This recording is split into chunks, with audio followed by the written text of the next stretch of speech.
Dobar dan, dragi moji tangerosi, budući tangerosi. Evo nas u Kraljevu na prvom King's Tango festivalu. Imamo veliku čast i zadovoljstvo da razgovaramo sa instruktorom iz Turske. I will switch in English now. It's a great honor and pleasure to finally meet you. You are coming from Turkey. I was born in Turkey. I'm coming from Switzerland. I live in Switzerland. Okay. Tell us everything about your personal tango experience. Yeah, let's narrow it down. Like how I started or something? Yes. Okay. I started in Istanbul in 1998. I went to a milonga. I resisted going to a milonga because I thought I would have no interest to this dance. However, a friend of mine... Did you dance before? Nothing. I have absolutely zero dance background before this moment. But somebody probably invited you. Somebody, my friend, insisted that I should go and join her for tango classes that she was taking, and then I said no for a long time. Maybe about a year, I resisted. Then at the end of a year, she said, hey, there is an amazing event running in town. Some dancers coming from Germany, people meeting, big festival like a thing going on. Do you want to come to the milonga? I said, what's that? She said, milonga is where people dance, you know. I said, okay, tell me more about it. So I was not convinced, you know. So she said, this is a very crowded, lots of people, and I was busy with some projects during that time, some artistic projects, and I thought maybe it could be an opportunity for me to do something with some paintings, drawings I could do in the milonga dancing. So I said, okay, I took my sketchbook with me. These are the times I was about to graduate from art school. So I took my sketchbook and went to the milonga, and then I remember doing some drawings, but I was mostly fascinated by how people hug each other and they start to walk like magic. You know, how do they know? How can they move in the same time? You probably asked people around I what's going on. Is like, is this a choreography? Did they plan this? And they're like, no, improvisation. What do you mean? Like, yeah, they don't know when to take a next step. They listen to the music and they move together. Like, you know, two people become one. That aspect of the dance was the fascination for me. So the next day in the morning, I started taking classes and never stopped. This is a great story, actually. Very inspiring story. Yeah. And you started then in Istanbul. You were living in Istanbul in that time. And when you went to Switzerland, you went there, started to live there. I summarize, I have 3 chapters. I think I have lived so far. First chapter was I was born in Istanbul. I spoke Turkish. Parents are Turkish. I went to art school. And then second chapter started when I moved to New York because I wanted to study more art. I went to New York and Washington, D.C. I studied in George Washington University. I started to speak English, and then later I got married. Tango became more professional in my life. That was the second chapter. And in the third chapter, I would say 6 years ago, I moved to Switzerland, married to my second wife. I made sure that I separated from the first one. I forgot to say. So I'm married again to my mother of my daughter as well. I am living a wonderful life, a beautiful family with them in Zurich, in Switzerland. I have a daughter. The second baby is on the way. I'm learning German, so that is enough to call it a new chapter in life. And can you make a comparison between tango life in Istanbul, New York, Zurich? Tango life of an artist, like a professional tango dancer, or a person who goes to the milongas, you mean? Like how generally both. tango is? How things are going in New York from a professional point of view, from a dancer point of view. Right. How the community actually lives there? This is a very large question that comes with hours of talk, you know.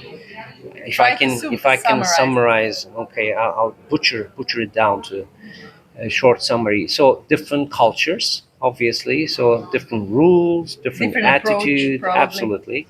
However, that comes with some exception. Tango scene is generally very international. like ourselves at the moment here. So many people are from different places meeting. That kind of opens up the borders a little bit. So you go to New York, there are a lot of Russian people you meet, Italians, French people. You go to Istanbul, a lot of Ukrainians, Russian people, and then other Balkan dancers are dancing. If there is a big event running in Istanbul or in New York or in Switzerland, it's even more of a mixture of different kind of people are getting together to dance. A Some lot of of our schools everywhere. Is it different schools, yeah, I number of think, schools in Istanbul comparing to number of schools in yeah, I may Zurich? not be the right person to talk about Istanbul tango scene because I started there and then I worked there maybe 5 or 6 times in my entire career, so I'm not very close to it. But I do know it's a huge tango scene. It might be one of the largest tango scenes in Europe. And New York might be one of the largest scenes in US, and they might be similar in size. I believe bigger events are taking place in Istanbul. More crowded events are running in Istanbul. Switzerland is a small country. Altogether, the entire country is 8 million, which is the half of Istanbul and New York's population.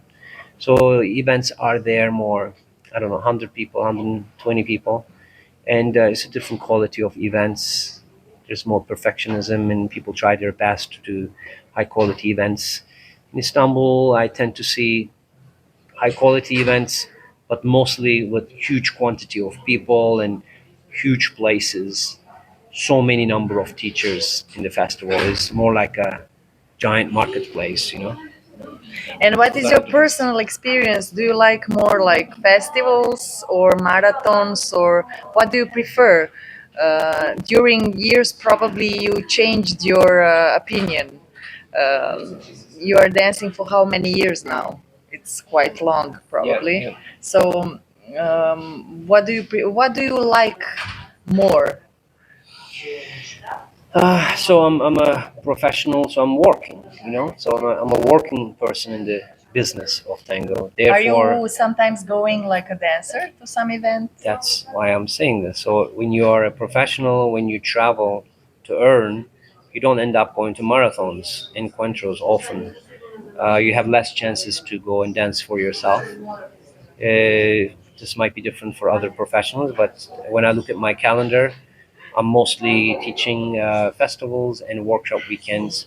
Sometimes tango holidays I teach. So I'm mostly involved in the working service aspects of the dance. So I can't say I personally like to go to the marathons.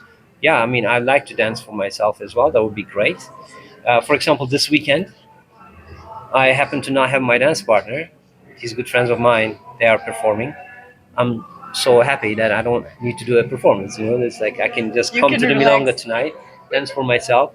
However, all day you work, so you're tired, and then these are your students here dancing in the milonga. And so yeah, sometimes are nice that sometimes we get to go to milongas just purely for dancing. I do this in Zurich Wednesday nights, but most of the times I'm in the milongas because I'm working that weekend. I either perform in that milonga or I will be performing the next day or something. So it's more work related to. And what about tango life in Switzerland in general? Do you have milongas every day, for example, in Zurich, or how many times per week? Yeah, good question. Almost every night there's something happening. They may not be complete milongas. Some of them are practicas. Some of them are gatherings and this and that. And some of them are advertised to be milonga, but you go, it's a small event and stuff. And then sometimes in the weekends there are multiple events running at the same time too. But it's way smaller than New York or significantly smaller than Istanbul. Switzerland is a small country with small number of people dancing, and it's not fair comparing them. It's a different No, animal. but that's why I was just interested because it will be interesting for people who never went there just to know how it looks like when you go to New York. Of course, you have 10 million milongas per week comparing to Switzerland, but it's if someone wants to come to Zurich, he can actually plan. If it's not for a weekend, he can actually find a place for a milonga during week. Yeah. That's the point. Yeah, okay. He can dance not just Friday, Saturday, maybe Sunday, but also Tuesday, Wednesday, maybe. You said Wednesday, you like to go to milonga on Wednesdays. Yes. I mean, you can make yourself a very complex itinerary in Istanbul for your tango dancing if you want to go for a week, and you make something nice and simple in Switzerland, and you will have more time to do other things probably.